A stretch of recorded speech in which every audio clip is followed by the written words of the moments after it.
Welcome to the Chase and Embrace Show, where I have deep dive conversations with women who have said yes to Jesus and embrace His love, His identity, and His authority in her life. Come join the conversation with us today. Hey everyone, welcome to the show. I am super excited for this conversation because many people have experienced what Anne has experienced in her life, and she is a author and kingdom life coach. And Anne, welcome to the show. Thank you. Glad to be here. So, unfortunately, one day you were traveling and you had a great vacation or a work trip, and you came home to wow. And why don't you explain? Yeah. So I went away. It was a work retreat and had a great time. And I came home and my husband was sitting there and he's like, "Hey, can I help you with your bags?" And I'm like, "Sure." I got some in the car. And as I took my luggage upstairs to the bedroom, I noticed all of his things were moved out. Everything from his side of the bed, the closet. And I turn around and I walk out of the room and I just looked at him. I said, "Are you leaving me?" And he says, "Well, yeah, I moved out." Just like it was just another Saturday. Wow. And what were you feeling in that moment? Like when he said that and you saw all of that, what was your immediate feeling or thought or response? I think bewilderment. I was shocked. I was so taken aback because he was texting me on the retreat. We were having conversation and to not even say something while you're looking at me, like I had to ask. Right. That's so strange. And yeah, so I just felt like almost like I was in a Twilight Zone episode. Mm-hmm. You know, like this is unreal. And I said, "Well, do you want a divorce?" And he's like, "Well, no, I don't." He goes, "We're just separated." And so I was like, "Okay, well, what does that mean?" And to be honest, probably our conversation, I don't remember it exactly. Right. Your shock and yeah. But he had a piece of paper and it was all typed up that he called his talking points. And we just kind of went through it and then out the door he went. Like there was no plan. And our two boys still lived at home. wow. And they were older. And so they were going through this while I was away. Wow. And like it was crazy. And they didn't say anything to you either. No. Nope. No. And the younger one was just adamant that we were divorced and it was over. And the older one was like, "I'm so sorry. Like you just got handed a raw deal." Wow. And so that started our journey of separation. It started me on a new level of relationship with God. Mm-hmm. Because you're like, I don't understand what's going on. And it's like almost like the floor just falls out. All your plans that you thought in your head and everything, it just changed in that moment. And you almost lose a sense of yourself, at least for a time. So well, it's interesting. Go ahead. The way that you say that, that you lost a sense of yourself, because in navigating, I found my real self again. Right.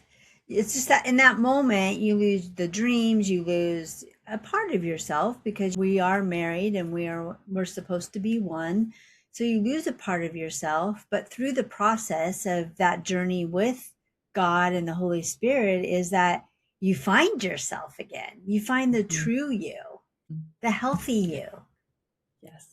Yeah. And that was just key. And so when I stepped out of, when I started to like really lean into God, because I didn't know what to do. And I was trying to navigate this. And I found myself still so adamant that we were going to stay married. Like I couldn't see it any other way. Like, no, I'm fighting for my family. I'm fighting for this relationship. We've known each other for 25 years. We'd been Mhm. married for 22. I'm like, "You don't just throw that away. Like, you Right. fight for it. You know, this is what I'm gonna do." And I just, like, held on, and it was exhausting. I was so weary Mhm. and I can only tired, and that's imagine. emotionally, spiritually, mentally, physically, everything was just my body. I was just so weary. And then I reached a point where, because he still didn't communicate, we hardly talked, we hardly saw each other. I mean, it was just like there was no plan at all. Right. And so trying to navigate that, and then one day we kind of came to a head, and he was like, "I'm done. I'm done." And I said, "Okay, what does that mean?" And I said, "We need to see each other," because this was over the phone. And I said, Mhm. "Well, where are you at?" And he's like, "I'm at the 7-Eleven." I said, "I'll be right there." So I drove to the 7-Eleven, and I got out of my car, and I just walked up to him and I said, "Hey, if you look at me right now and say, 'F you, I'm done,' I will grant you the divorce and walk away." And it was that moment, and I didn't even realize what I was doing, but I was finally relenting to God, Mhm. releasing the outcome of my marriage to God. Because I had Mhm. released my husband, I had released pieces, I had, all of these things, but I hadn't released the outcome. And Mhm. I just was like, "God, whatever you're going to do, you're going to do. And I'm Yeah. okay."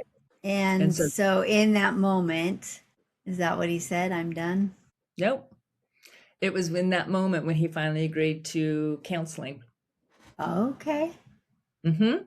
Yeah. He's like, "Yeah." So I told him, I said, "We have to get somebody else in the room." I said, "'Cause we're not communicating, like, at all." I said, "We Mhm. need a third party in the room to help us, talk and to communicate well." And so he said, "Great, I'll do it. Pick someone." And so I got us a really great Christian marriage counseling. She'd been doing it for years. She was awesome. We both really liked her. And we did counseling for probably about a year. Okay. And we did all the nitty-gritty, the letter writing, the forgiveness, from the day we met to that moment. You know what I mean? We just Mhm. unpacked all of it, churned it all up. And I'm thinking, okay, so like, here we go. Like, are we moving back in? Like, because that's kind of the next step. Right. And he just kind of wavered and wavered, kind of didn't say yes, didn't say no for a couple months. And finally, I just went, "Am I looking for a house for us or for me?" And he says, "For you." He says, "I'm just not ready." And I went, "Okay, but I'm going to have to think about that. I need some time." And so I went to our marriage counselor by myself and I told her, and she simply looked at me and handed me a piece of paper, and it was all about biblical divorce. And I just sat there. I was like stunned because I'm like, okay, here's this woman who's been sitting with us for a year. She knows Mhm. everything. And she's handing Mhm. me this piece of paper. Right. About biblical divorce. Yeah, she didn't say it, but she just said, "You should read this." And I was like, So tell me okay. what was on that sheet. What does it say about biblical divorce? Um, for my piece, it's adultery, of course, is a big one. And then the Mhm. other one is abandonment. When one spouse leaves and doesn't want to engage in a marriage. Mm. And so that's the one that was for me because he Mhm. didn't want to engage in a biblical marriage, like at all. Mhm. And so I said, "Okay." And I told my husband, I said, "I need to just sit with God." I said, Mhm. I don't want contact with you. I just need time." So I did 40 days and 40 Mhm. nights. I was like, "Okay, God, I got this piece of paper. I gave it over to you. What am I doing?" Y- you Mhm. know, what am I doing? Yeah. And through that time, at the end of that time, I just felt God, he says, "I give you permission." He didn't say divorce. He didn't say stay together. He just said, "I give you permission." So it's like Permission. he's yes. And so I told my husband, I said, "This is how it went down. This is what God said." It's like Mhm. very honest because I really wanted to stay married. Mm-hmm. I mean, 20 25 years is a long time. a long time. And our boys were just getting to the point, like the one was going to graduate. I think by now Mm-hmm. he had graduated. And so Mm-hmm. it's like nesting, like this is supposed to be the time of our life. Like this is what you're looking forward to, right? Right. And It's very interesting. Your kids were older, so high school. And I find that happens a lot. It happened to me. My daughter went into high school, and all of a sudden, you're looking at this person that you've been married to for 16 years, and you're like, I don't even know you anymore. And he's sleeping in another room for the past 3 years. And I prayed to God for 2 years to reconcile our marriage. And then I made some mistakes along the way, and so we got a divorce. And it's so true. I think a lot of people forget the biblical marriage. Put God first, then put your spouse first, and then the kids, and then work. And because we put so much focus on, we got to make the money, we got to buy a house, we got to, get the kids homework done and feed this and that, we forget about each other. We lose the friendship. And when you lose the friendship, the love goes, because it's the friendship that I think makes the relationship. You can love someone, but not be in love with them. And when you're in love with someone, I just believe it's just an amazing friendship. You have fun together, you do things together, and we start focusing on all the other things except each other. And I think that that's what happened, because when I was getting a divorce, Facebook just came about, and I rekindled with a bunch of people from high school, so we're all the same age. And the people I rekindled with were going through the same thing, going through a divorce and all of this. And I think that for anyone out there, I just want to reiterate this, because you have the same thing, the same story, that please put God first and then your marriage.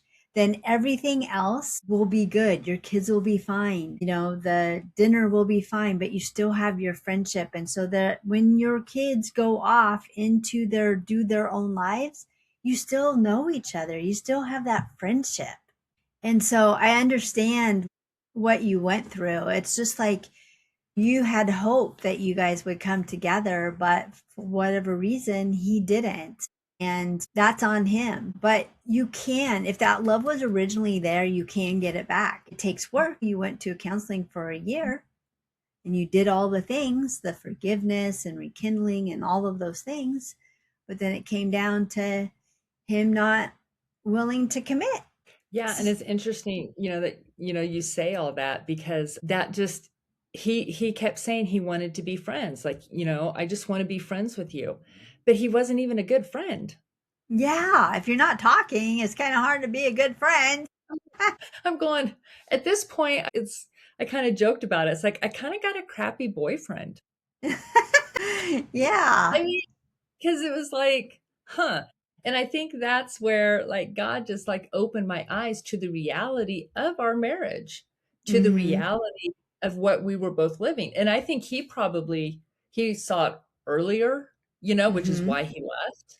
Mhm. But I'm really not sure, to be honest. There was no Yeah. if, or anything like that. But it just yeah, and then so on in March of this past year, I just told him, I said, I think it's time we go our separate ways.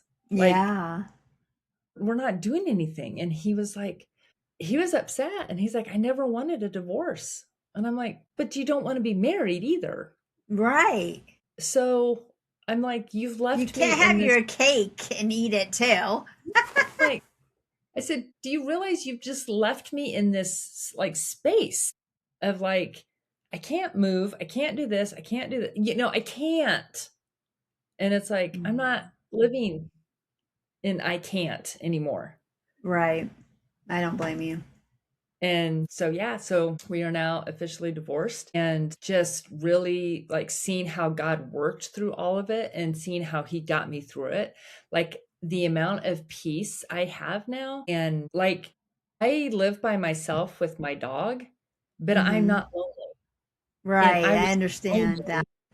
lonely. Yeah, you're lonely in your marriage, Mm-hmm. but now I live alone and I'm not lonely. Yeah, I love that because the Holy Spirit's our best friend. Mhm. So tell me Yeah. about the journey that God took you through to get to this place where you can smile and you can say, I'm not lonely. And I know it wasn't easy because He has to rip us apart. And the ripping is not easy. It's rewarding, but not easy. I think one of the biggest things was forgiveness. Mm, I was written because we had done the forgiveness thing, but I realized I was still holding on to the pain, the hurt, mm-hmm, because I mean that night I told him I wanted a divorce. That was the first time I was sitting in my bed and I looked at my phone and I was like, you know what? He doesn't have to call me. He doesn't have to text me. And I just laid my phone down and I slept. I mm, actually slept. But I had been battling this insecurity and unworthiness because I'm like, why doesn't my husband even want to talk to me? mm, Like, I don't understand. He says, I want to be your friend. And it's like, if you want to be my friend, then why don't you talk to me? mm-hmm, Why don't you want to see me?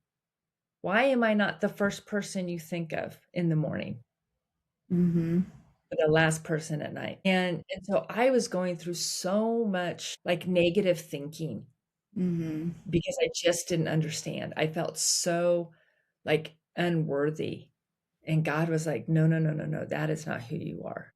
Yes. And and so I had to like follow, I had to remember that. That was a big one, my identity. I had to Mm-hmm, really work through that. And then the forgiveness piece, I wrote out another forgiveness letter, to mm-hmm, him. And I was walking my dog in the nature trails, and God just showed me this picture of forgiveness. Because you know how you think, you start to go down memory lane, right? mm-hmm, And he was a part 30 years of my life was this man. Okay. mm-hmm, So that's half over my life. So I'm mm-hmm, going to think, past, I'm going to think about him. And God's like, don't let him trip you up. Because it mm-hmm. was like I was carrying this backpack and I had all these Right. hurts and wounds and I was just piling them up. And he's like, let it go. And so I dumped the backpack and he's like, now move the rocks off the path because they're going to be stumbling blocks. You've got to Mm, be able to walk down memory lane and be free, and don't allow yes.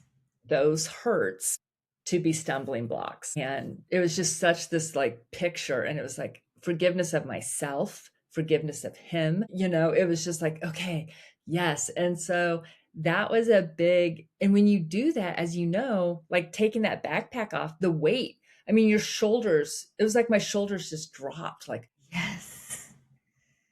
I remember one time when I was coming back because my relationship with God was always off and on for most of my life. But, I was the one that was always off and on. He was always on. But I remember he had me walk through this path of my life with him, to the point where I was close and the point where I was far and, calculate the years. And I had two stints of 10 years where I was far from God. And it was very interesting when I came to the end of doing that. He made me realize that the last 10 years I had never asked for forgiveness for. And I went, oh my God, God, please. And so I asked for forgiveness and I felt that weight just come off. Like it is no longer a burden. It's been mhm, forgiven and I don't have to look back on it anymore because it's been forgiven. And God doesn't like us to look back. It's like Lot's wife. They were leaving a town and God said, don't look back. Don't mhm, remember. Don't yearn. Don't live there. and she looked back and she turned into a pillar of salt. So that has something to say. God says, live into today. Don't live in the future. Don't live in the past hurts. You can remember the past and think fondly of it, but don't live in the hurt and the pain. But live for today. And it has been so freeing for me to only live into today. I mean, and that includes everything. Like, I don't have to think about finances tomorrow. I don't have to think about food tomorrow. I don't have to think about what clothes I'm going to wear tomorrow. I don't have to think about what work or job or clients I'm going to be onboarding tomorrow. I just have to look at today. And for me, who is someone that's always in the future, always in the worry in the future, it was very, very freeing to me. And my mind still goes there. I'm not perfect at it, but I'm like, no, today I have this, I have this. I am so blessed today. I don't need to worry about tomorrow. I don't know what God's going to do tomorrow. I know what's happening right now. And it's been the most freeing thing. It has kept me from worry. And God says not to worry.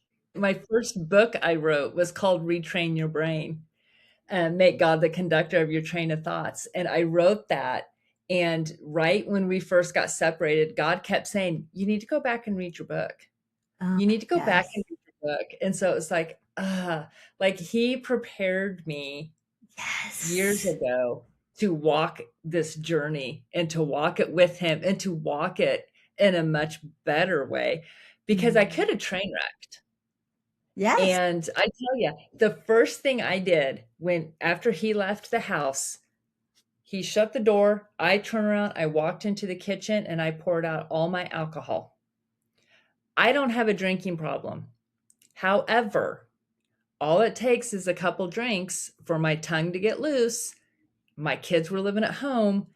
I could have just said things. I could have just gone off the Mm. rails. And I was like, I'm not going to do it. I have to be in tune with my emotions. I wasn't going to mask it. And I was like, I was going to walk it. I was going to feel everything. And so I got rid of the alcohol. I ate clean. I did a Whole 30 diet for 30 days, Oh, that's got hard rid of all the diet. sugar. Oh, I mean, I just went for it and I turned off my television because I love Mm. television, turned it off. I was like, worship music only. So I was like, I geared up Mm. for it. And it was just, and I think that was probably some of the best things I did because I needed to be emotionally present for my kids because they're going through it too. Yeah, they are. And And their voice, I admire you for that because I did not do that with my divorce. I told God that I am walking away. I'll still believe in you, but I'm walking away. And we'll be closer on the other side, but I'm walking away. And I lived in my pity. I lived in the bars because that's where my friends hung out. But the interesting thing about the preparation is that 3 years before, I was living life, our relationship was good, and everything was just going really, really well. And out of the blue, I had this huge desire to get stoned, which I used to get stoned in my early 20s. And I was just like, where's this coming from? I'm not like any place where I feel like I need to escape or anything. And so I went to a pastor friend of mine and said, this is what happened. What is this? And he's just like, well, just think of it as a heckler demon on your shoulder and you just flick it. And so fast forward to 3, 4 years when we were getting a divorce, what did I want to do? I wanted to get stoned. I wanted to escape my mind and the pain and the frustration. And so I did. I thought of it as a little heckler demon, but because I was meeting the same people as I mentioned earlier from high school and that all the reunions were at bars. What did I do? I started drinking. I never drank and I started drinking. And then one time I'm in a bar by myself ordering a third drink. And I went, I have never in my life drank 3 drinks at a bar. And that right then and there, I'm like, I know what the enemy is doing. He's trying to get me because alcoholism is in our family. And I'm like, I understand what he's doing now. So I quit drinking right then and there. I'm like, I'm done. I'm like, I'm not doing that. You're not getting me down that road again. And the same thing, you have to live in your emotions that are right there. It's hard. It's really, really hard. But it is the Mhm. best thing you can do because then you can heal, you can process. And Yeah. I then, did a lot but of it's, in my pillow quietly. yes, yes, yes. I still, that was part of the 10 years I hadn't forgiven myself for. And I went out and did all the wrong things. And I now understand the difference between when you are experiencing pain, going away from God and going to God. And it is so much better going to God.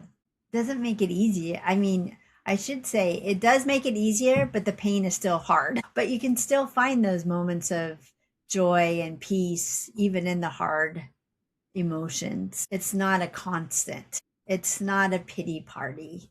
It's not any of those things. You feel loved still. You feel cared for still. You feel like there's, I can find things to be thankful for in this day. Gratefulness brings that joy and brings that peace. And so even if someone is experiencing a very hard moment, just look around. There's something to be thankful for.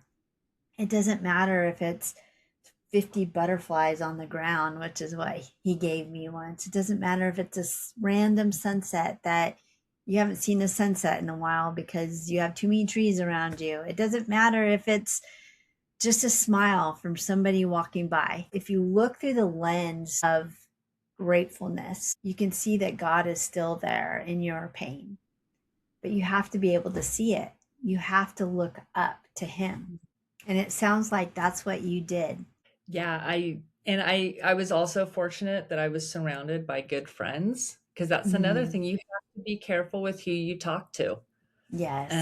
Because you can talk to, and it doesn't matter if they're a Christian or not, that's not a bearing, but Mhm.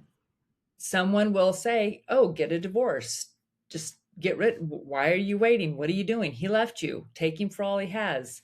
Get out, get yourself, get Mhm. yours.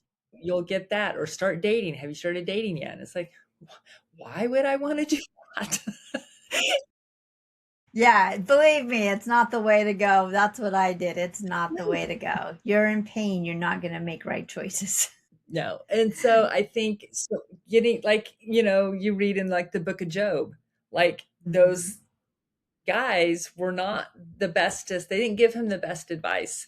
They So make didn't. sure that when you go through these kinds of troubling times that you're with someone who's willing to just sit with you and just like allow you to process, not Mhm. direct your processing, but allow you to process and not try and veer you one way or the other. And Yes. so I was very, very fortunate that I had that. And I was very careful also with who I told. Mhm. And I hid it for months because it was like this shame and embarrassment. And Mhm. so I was putting judgment on myself of like, this is shameful. I'm not going to tell anyone. I'm just going to pretend everything's fine. And then finally, God was like, stop hiding. You are dearly loved and you're going to be all right. And it was like just needing to hear that, but like don't hide. And I think that's Mhm. what we do so much is, and I don't know if people judged me. I have no idea. Nobody treated me any differently, but it's like I was judging myself. I would project like, "Oh, well, so and so is going to say something." That person never said anything. We Mhm. just we go through these like blame and shame kind of games with ourselves. And it's like, "No, that's not what God wants. He'll find you Mhm. the right people to help you walk through it. You don't have to hide and pretend everything's okay." Yeah, it's very interesting. For a very long time after my divorce, I wouldn't allow people to bring God into the conversation. And I had friends and my sister who did. And I'm just like, I don't want to talk about it. I don't want to do it. And I was working at a Christian organization at the time. And the same thing, I don't know if people were judging me, but I felt like they were. And so the people that I hung out with were non Christians and they were going through the same thing. So we would all wallow in our like pain uh, and the guys we were dating. And it was just so unhealthy. It was not, it was not good. But all that to say is now I'm in an amazing marriage and God has redeemed all of that. It was funny. I finally got to the point where I was just like, I'm done with guys. I do not have to live myself with a guy to feel loved. And that was the one thing that the enemy really fought me with. And just, you're never going to find love. You're not loved. And this is something that has infiltrated me through my whole life. I started to see a counselor, and she was a counselor I saw when I was in high school. And she said, and I told her, I just want to be loved. And she told me, that's what I said in my teens too. I just wanted to be loved. And now I'm like, Jesus, what the heck? You were the love I was looking for this whole time? Why did I have to go all of this crazy way just to find what I was looking for the whole time? And I had a relationship with God. I mean, as best as it could be, but it wasn't a relationship with love. It was more like, if you do this, God's going to be mad at you kind of kid thing, right? So I walked away from all of that and did all the things. But to find out the one thing I wanted was there all the time was to feel loved. And that was through Jesus Christ, was shocking in a way because I feel like I went on a really terrible, painful journey to figure that out, but also amazing too because now it doesn't matter. Everything, I have the love that I need. Everything else, like my husband, my daughter, my family, that's just the whipped cream on top, you know? And so it took me a long time to find that realization. And I'm never letting it go. He stuck with me.